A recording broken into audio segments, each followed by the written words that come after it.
Ich mache heute türkische gefüllte Paprika. Einmal mit Hackfleisch, einmal mit einer veganen Füllung. Wenn ihr wissen wollt, wie das Ganze geht, schaut euch das Video an. Viel Spaß!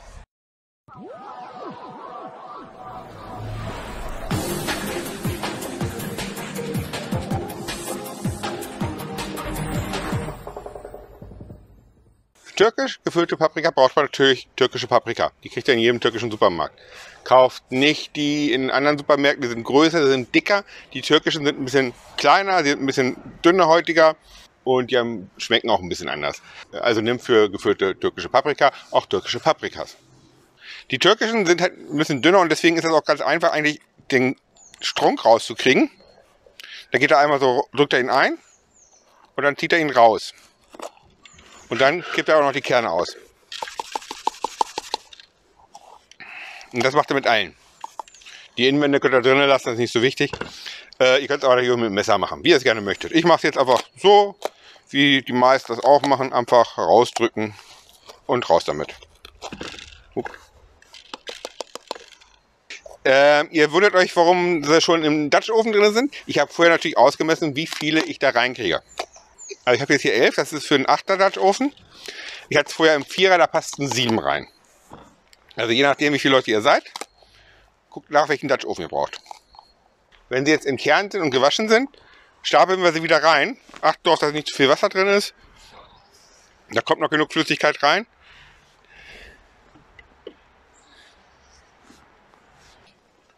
So. Und dann sind sie wieder alle drin, Öffnung nach oben. Und dann können wir jetzt mit der Füllung anfangen. Ich mache nicht nur eine Füllung, ich mache 2 Füllungen. Ich mache einmal die mit Rinderhack und ich mache einmal eine vegetarische oder sogar eine vegane. In dem Fall ist es natürlich nicht vegan, weil ich sie beide in einem Topf mache. Haben zwar keinen Kontakt, Geschmack kann trotzdem übertragen werden. Deswegen was lieber vegetarisch. So, und das geht eigentlich ratzfatz. Wir haben hier einmal unser Rinderhack. Als Gegenpart zu unserem Rinderhack haben wir hier Rosinen. Und davon geben wir mal auch ein paar in die Schüssel rein. Insgesamt will ich haben 300 Gramm vom Hackfleisch und von dem vegetarischen. Das ist so die Menge, die wir für die brauchen. Das heißt, ich brauche nicht so viele Rosinen. Die Pinienkerne könnte man anrösten. Da hat man so ein leichtes Röstaroma dran. Habe ich aber nicht gemacht. Ich nehme sie gleich so. Die kriegen auch durch die ganze Soße so noch genug Geschmack. Dann haben wir hier den türkischen Reis. Ich habe türkischen Reis genommen. Ihr könnt aber auch einen Risotto-Reis nehmen. Das ist dasselbe. Das heißt, wir geben was zur vegetarischen Lösung dazu von dem Reis und natürlich zum Rindfleisch. Das Einzige, was wir machen müssen, ist den gut waschen, bis das Wasser nicht mehr so trüb ist, weißlich trüb. So. Das gleiche gilt natürlich auch für die restlichen Zutaten, die werde ich so ein bisschen aufteilen. Das heißt, es gibt hier ein bisschen Knoblauch, es gibt hier ein bisschen Knoblauch, es gibt ein bisschen Zwiebeln für beide. Dann haben wir getrocknete Pfefferminze, davon kommt auch überall noch mal so ein Teelöffel zu. Dann haben wir Pulbiber. Ihr könnt natürlich auch andere Chiliflocken nehmen. Da kommt auch nochmal ein Teelöffel zu. Dann die üblichen verdächtigen Salz und Pfeffer. Dann haben wir nochmal glatte Petersilie. Das sind 10 Stiele ungefähr, nur die Blätter genommen. Und nochmal so ein Esslöffel Dill. Das hackt da ein bisschen klein. Und verteilt es, beziehungsweise gibt es hinzu, wenn ihr nur eine Sorte davon macht. Und dann gibt ihr ein bisschen was von den passierten Tomaten hinzu.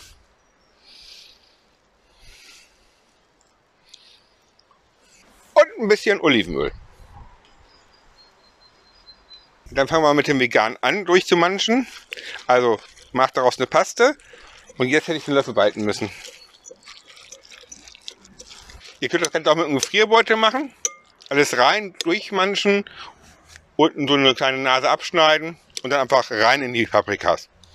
Ich versuche das jetzt mal mit einem Löffel und das geht eigentlich ganz gut. Beim Befüllen darauf achten, die nur 4/5 voll machen. Der Reis wird ja noch mal größer, wenn er aufquillt und dann würden euch alle Paprikas platzen, das wollt ihr ja nicht. Also oben immer so einen Rand lassen.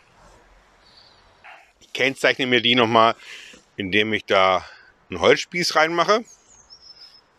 Dann verwechsel ich sie nachher nicht. Und dann kommen wir zur Hackfleischfüllung. Auch die kneten wir ordentlich durch.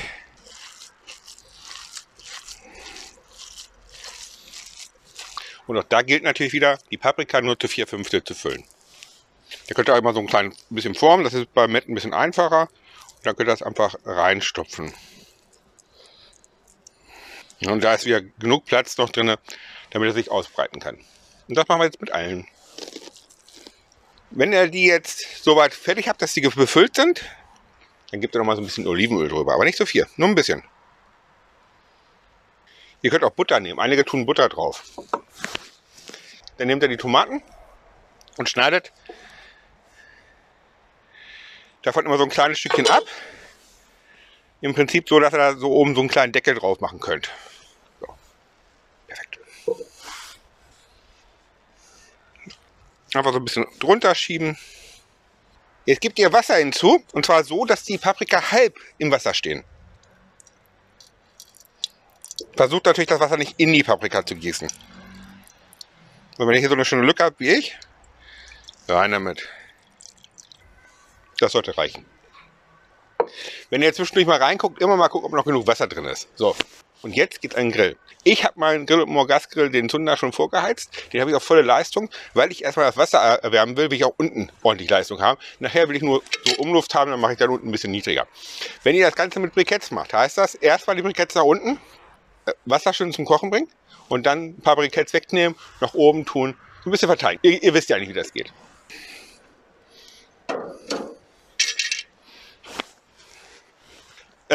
Wer möchte, noch ein bisschen Geschmack drauf geben möchte, nimmt noch eine Zitrone, so eine halbe müsste reichen und geht so ein bisschen noch mal drüber. Einfach ein bisschen drüber gehen, ein bisschen aufpassen, dass nicht die Kerne reinspritzt und dann so ein bisschen über die Paprika verteilen.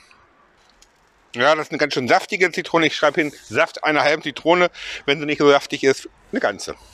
Im ersten Schritt lasse ich auch den Deckel erstmal weg. Den brauche ich nicht, ich habe den Deckel drauf. Nachher, damit es ein bisschen gedämpft wird, vernünftig, mache ich den Deckel drauf. In der Zwischenzeit bereiten wir schon mal die Soße vor. Für die Soße verwende ich die restlichen passierten Tomaten. Dann habe ich Tomatenmark und Paprikamark. Zu halben Teilen jeweils 2 Esslöffel. Ihr könnt das auch, wenn ihr wollt, nochmal anbraten. Ihr könnt auch ein bisschen die Aromen freisetzen bei der Tomatenmark und beim Paprikamark. Dann habe ich hier selbstgemachte Brühe. Ihr könnt aber auch eine trockene Brühe nehmen, wie ihr wollt. Und damit die Soße so ein bisschen Kick hat, gebe ich hier so ein bisschen von Harissa zu. Ich habe noch ein bisschen was da.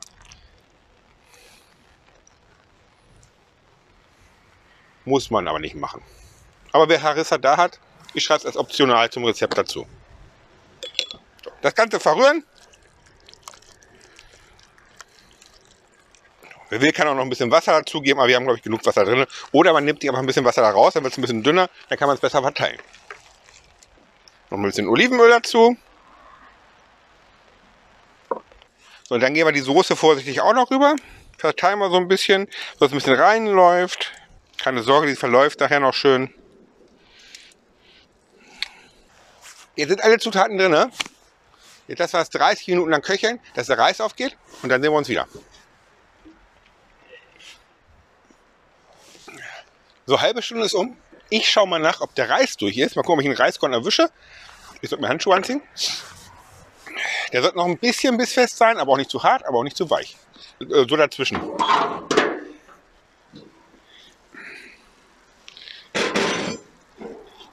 Na, ich habe einen Reiskorn.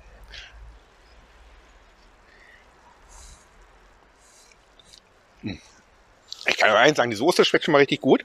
Hat ein bisschen Pep, aber auch nicht zu viel. Gut locker geeignet für Kinder. Ich gönne dir noch mal 5 Minuten, damit aufgetischt. So, es ist Zeit, ich tische auf. Das heißt, ich nehme jetzt einfach mal eine raus.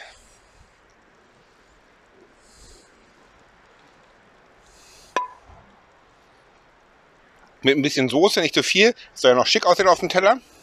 Dazu gibt es einen Klecks vom Sahnejoghurt.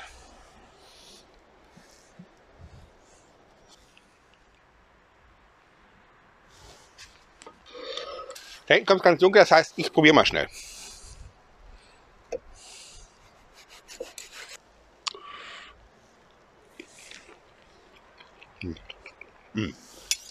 Oh, super Gewürz.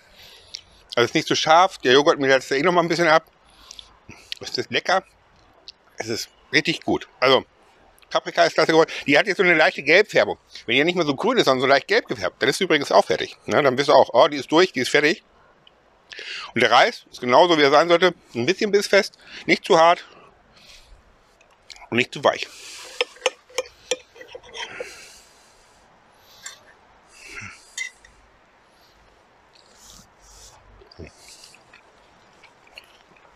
Richtig lecker. Ihr seht, es ist total einfach, selber zu machen. Man hat nicht viel Aufwand, man füllt es, man stellt es rein, man wartet. Man guckt nochmal nach, ob Flüssigkeit noch genug da ist, aber da ist so viel Flüssigkeit drin, da braucht ihr nicht mal nachgucken. 30 Minuten warten, ein Stück Reis probieren, gucken, ob ihr noch ein bisschen warten müsst oder ob ihr essen könnt. Und dann könnt ihr genießen. Macht es mal. Ich finde es lecker.